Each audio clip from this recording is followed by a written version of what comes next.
Hey guys, this is your host Jay. If you guys haven't liked, please give us a like and a subscribe. And for all the new viewers, welcome to Sector 1. I just want to talk to you guys a little bit about what's happened just in the past few weeks.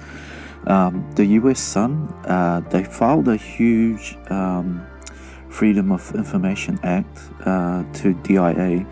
So the Defense Department, there was a legal battle for about 4 years, and the Sun finally won, and they managed to get a whole lot of UFO unclassified information kind of given over to them. There was 1,500 documents and with about 1,570 pages, and this was like an ongoing type of legal battle that they were trying to get a lot of the classified information unclassified. Some of the information that they got unclassified was from ATIP. If you guys haven't seen what ATIP was doing back in the 2007 to 2012, it was a group that was led by Lou Elizondo. ATIP stands for Advanced Aerospace Threat Identification Program.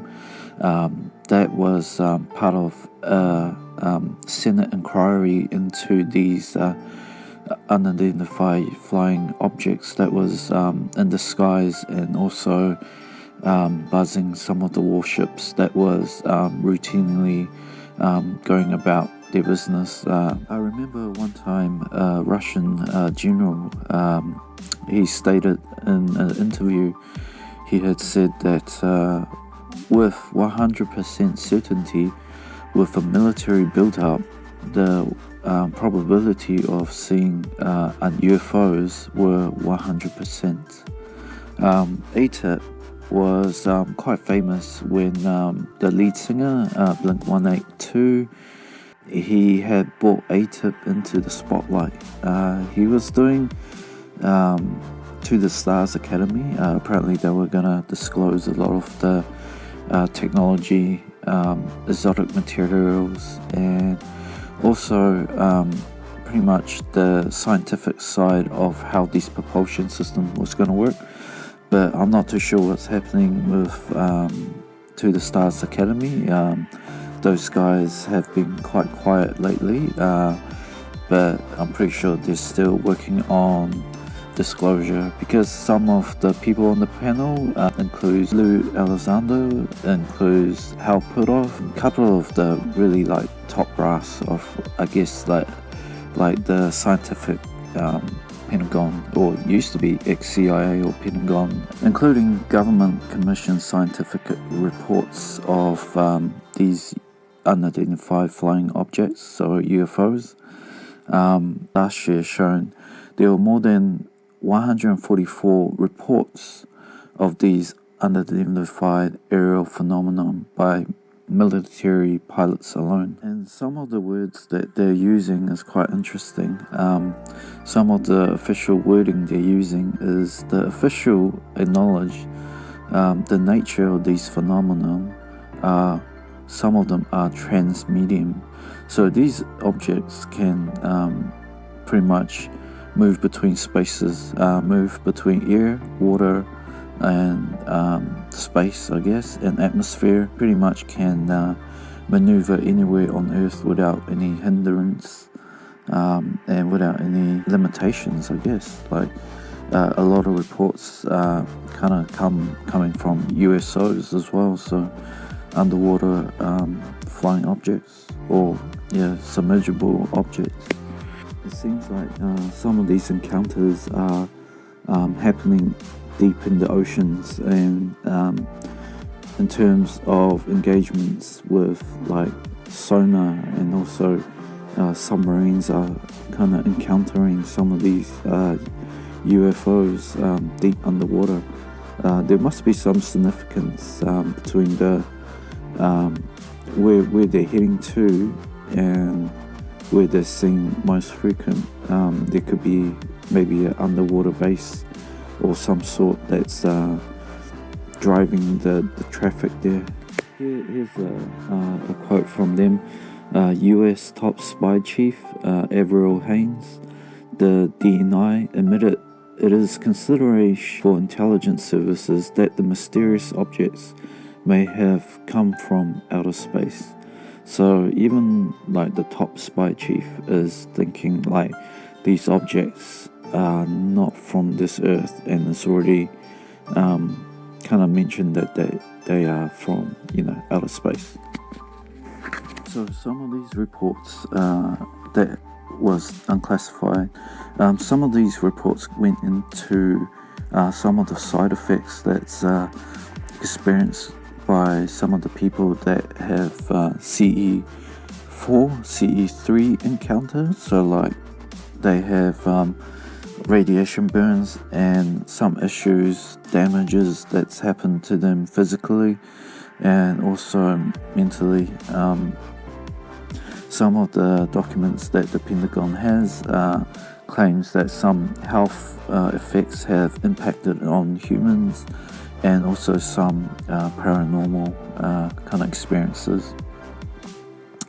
So the report titled Anomalous Acute and Subacute Field Effects on Human and Biological Tissues.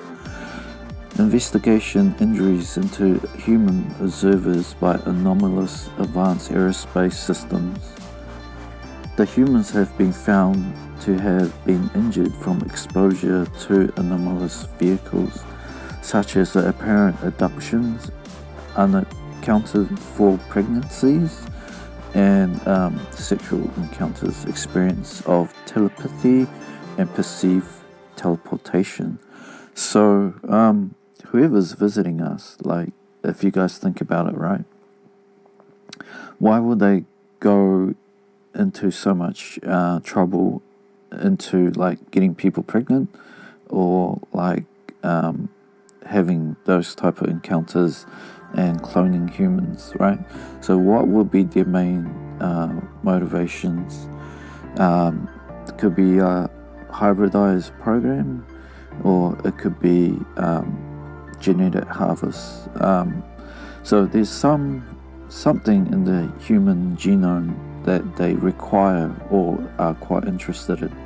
So maybe a blending to strengthen their own genetics that is less resilient to the atmosphere or the environment that of Earth, or they can produce clones of whoever that they've kind of encountered. Like, have you guys ever thought about, like, you know, whoever came back after being, you know, taken by aliens, right?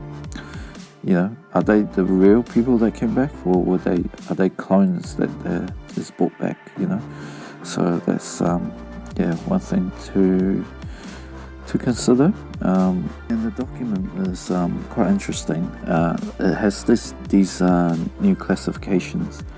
So these new classifications are AN3. AN3 is documents that what they call characterized by anomalous behavior with encounters with, get this, ghosts, yeti, spirits, elves, and other mythical legendary entities, classed as AN3. Okay, and then AN4, they class that as near-death experiences, religious miracles, classed as AN4. Yeah, just a rant. Just wondering what their motives will be to, collect so much biological samples, and also cloning and doing all these abductions. Like Bashar has said, might have been a hybridization program for their species, kind of to repopulate from their damaged genetics. But then why would you need so many genetic samples, you know? Like, wouldn't one human contain all the genetic samples you would need, all the variations that you would need? Wouldn't you be able to mutate and also strengthen some of the genomes that you've already gathered from one person? Because like the rarity of different genomics, you can pretty much tweak just from one genetic cells. I'm pretty sure the types of genetics maybe they're harvesting would be ones that are either quite unique or has certain traits that they require. So usually you would get the best set of genetics, say heightened intelligence, heightened sense, like ESP, like resilience, maybe strength, speed, stamina. Like what other human traits you guys can think of that would be desirable? Yep, just a video. Strange object in the sky, like a big flying thing. It's moving that quick. Don't know what it is.